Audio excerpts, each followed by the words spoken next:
Welcome back to the latest news from Bali in Indonesia. This is May 25th, 2022, and my name is Bruce. And I was going to change the name based on a subscriber's suggestion, and it just didn't sound right to me, so I'm sticking with this one. Okay, what is the weather like? Well, windy again. This time of the year, it is always windy up here in North Bali. Well, where I live anyway, in Kampung Bugis, it is always windy. So it is really windy today, and the wind speed is 18.6 kilometers per hour, and the temperature is 31.5 degrees Celsius, and the humidity is 70%. Let's take a look at the numbers first. Numbers have gone up slightly, both nationally and locally. New cases 345, national recoveries 288, national deaths 14. Bali new cases 17, Bali recoveries 25, and Bali deaths 0. So the numbers have gone up a little, but not really significantly. Still below 500 cases nationally, and in Bali we're still below 25, and so those are good signs. But unfortunately, not enough to move us from level 2 to level 1. And so that is the main story today. We're still at level 2 in Bali. Week tracing, Bali still level 2. The daily positive number of COVID-19 cases in Bali is moving down and is stable, basically. The death rate is often 0. But the status of Bali's PPKM is still level 2, according to the Minister of Home Affairs, number 26, 2022, concerning PPKM in Java and Bali. The spokesperson for the Bali Provincial COVID-19 Task Force, Imade Rentan, who I've talked about many times, said there's many indicators to determine the level of PPKM. In addition to the positivity rate, the cure rate, there's active cases, as well as cases being treated at the hospitals, and testing, tracing, and treatment. And so there are still people being treated for COVID-19 in hospitals in Bali, even though the percentage is very small, he said. However, tracing in Bali is still weak. In Bali, tracing has not reached the maximum of 1 in 15.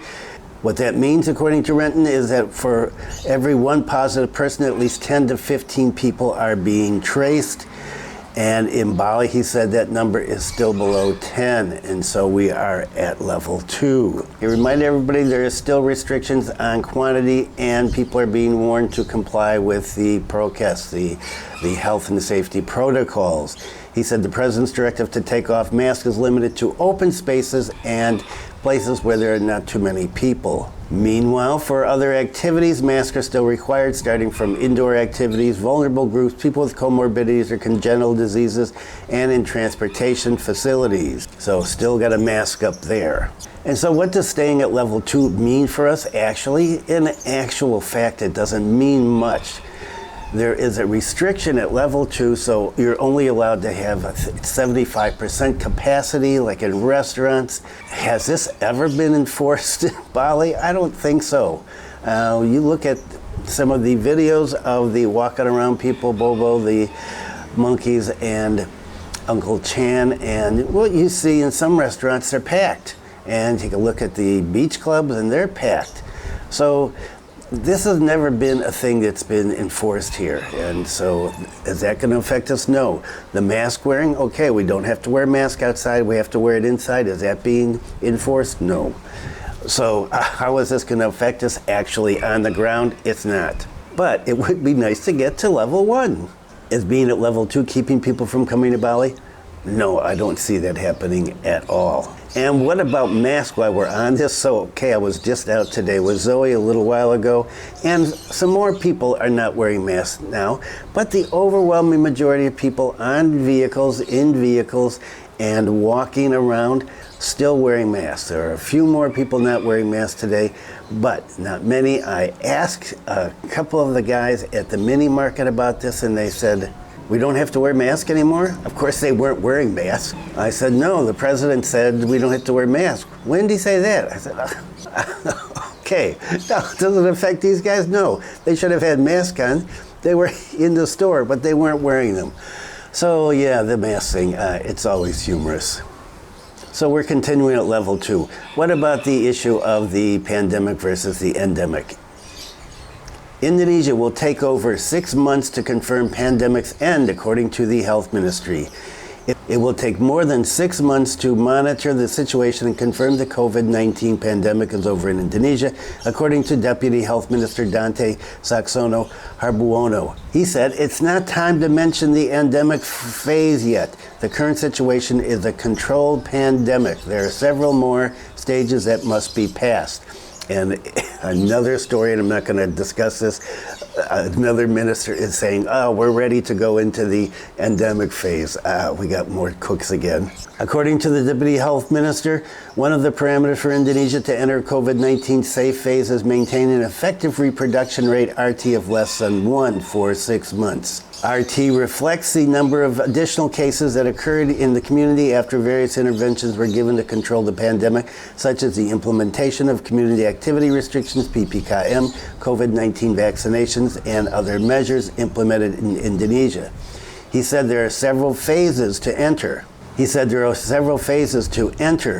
endemic, one of which is when the RT is less than 1 for more than 6 months. Indonesia still needs, he added, to pursue the target of 70% complete vaccination for the entire population in order to achieve herd immunity. And there's that magic 70%. Again, I haven't talked about the magic 70% in a long time. Based on COVID-19 vaccination dashboard of the Indonesian Health Ministry, the achievement of full dose or 2-dose vaccinations as of Monday afternoon stood at 166.9 million out of the target of 208 million. According to the Deputy Health Minister, let's not talk about endemic anymore because we still got a long way to go. And, well, how long will it take for another minister to say the endemic phase is just around the corner? Probably till tomorrow. And the president is in Bali today. Jokowi will attend GPDRR 2022 in Bali. So the president, along with his wife, visited Bali today, is here in Bali on a working visit. Based on information from the Palace Press Bureau, upon arrival at the airport, the president will head to Kreneng Market in Denpasar, and he will hand over a number of social assistance benefits for communities and traders. After that, the president will head to the Bali Nusa Dua Convention Center to attend the opening ceremony of the 7th Global Platform for Disaster Risk Reduction, GPDRR. And the president is also scheduled to hold a meeting with the vice president of Zambia. Okay, so more international visitors here for meetings, and this started a couple days ago. It's officially starting today on the 25th. And it will last for a few more days. And so if you are down south and you see a lot more military, police, you know they're here to protect the delegates and the president. And here's something interesting about digital nomads in Jakarta. Jakarta's 1,000 islands prepared to attract digital nomads, says governor. So the governor of Jakarta said that digital nomads is a new entity. This is unique. They work, but not limited by location. We want those people with high productivity and mobility to utilize the 1,000 islands. So the governor's plan is to make the 1,000 islands an attractive place for digital nomads. Now, it doesn't say in this article whether these are digital nomads, Indonesian digital nomads, or whether these are international digital nomads. And there's no mention here about visas and things. So if you're an international digital nomad, you can relax on this. If you are Indonesia, maybe you would like to go get out of Bali and all this crowdedness and go to the 1,000 islands, which are lovely, and try to do some digital nomad stuff from there. The governor said the city administration is currently preparing 9,000 free internet spots across the capital city. And that includes the islands as well, the 1,000 islands. On Bidadari Island, for example, free internet networks are available, including free Wi-Fi, which is already available on the Bidadari Island, which is part of the 1,000 Islands. He explained that the cost for a digital nomad in the 1,000 Islands is affordable, and provides a different atmosphere compared to the usual working hours on the mainland of Jakarta. Okay, so this is focused on people in Jakarta. Get out of Jakarta, go to the Thousand Islands. But that doesn't mean if you're an international person, you can't go there as well. The point is, the governor said, you don't have to go far, but you will get a new atmosphere with lower costs, shorter travel time, affordable living cost. Wow, okay, sounds good. And what about digital nomad visas? No word on any of the visa stuff yet, so still have to keep waiting. And what about international tourism? A little problem here with Saudi Arabia. Indonesian tourism minister lobbies Saudi Arabia's travel restriction. So Pak Sandiaga Uno, what is a report without him, said on Tuesday that he reached out to Saudi Arabia after the country imposed travel restrictions for its citizens on Indonesia, among other countries. Pak Uno said that he's communicated with the Saudi Arabian Minister of Tourism to find a solution to the travel restriction related to COVID-19. Data by Statistics Indonesia shows that Saudi Arabian tourist visitations in Indonesia amounted to 157,512 tourists, spending an average of $2,277 in 2019 before the pandemic started. Wow, that's a lot of people, and $2,277. Not sure how that compares to other nationalities, but yeah, not bad. Pak Uno said that he's communicated with the Indonesian Foreign Affairs Ministry, as this is a bilateral issue, and also with Indonesia's Ministry of Health to disseminate Indonesia's handling of the pandemic, which is hoped to reassure the Saudi government to overturn its travel restriction. Pak Uno said vaccination programs and the handling of the COVID situation has been acknowledged by the international community and has become the best practice that has an effect on the rising economy. We've got people going to Saudi Arabia for Hajj and Umrah, but they're not going to let their people come over here. Okay, so that's an issue that is being taken care of right now by the government to get some more tourists in from Saudi Arabia. And some more on tourism, and the governor, our governor this time, Bali's governor, visiting the airport. Visiting the airport, Governor Koster welcomed enthusiastically domestic tourists. So the governor of Bali paid a working visit to the airport, accompanied by a huge retinue. A lot of ministers, I'm not even going to mention all of them. And he was there to check on things, to make sure everything is okay. That's especially with the meetings that are being held right now in Bali. First thing, he went to the domestic departure terminal and inspected the self-check-in counter, and people saw him and he was like a rock star. Everybody wanted selfies with the governor. And so we saw the photo at the start of this segment. So all the folks waiting at check-in counters for Garuda Indonesia, Lion Airs, Wing Airs, Batik Air, Super Air Jet, yeah, they all wanted photos, and the governor was being accommodating. Well, kind of a victory lap for the governor, maybe. Things are looking so good right now in Bali. He wants to get some love, and so he was able to get some love at the airport. And so after doing some selfies with the domestic tourist, he continued his tour, went and looked at some of the murals on the wall, and then went and checked on food. He took time to monitor the condition of culinary outlets in the domestic departure and arrival terminals area. Why? Maybe because some people have been complaining that there's just not enough food and not enough good food there at the airport. I don't know, but the governor is making sure that everything is functioning right. We've got international people here now, and he wants to make sure that Bali shines. According to the general manager of PT Angkasa Pura I, Harry Sakato, and I talked about him many times, he said that the total number of passengers arriving at the domestic arrival terminal from May 1st to May 21st was 259,159. Wow, okay, so that's a nice number. Passengers arriving at international terminal from May 1st to May 21st, 83,207.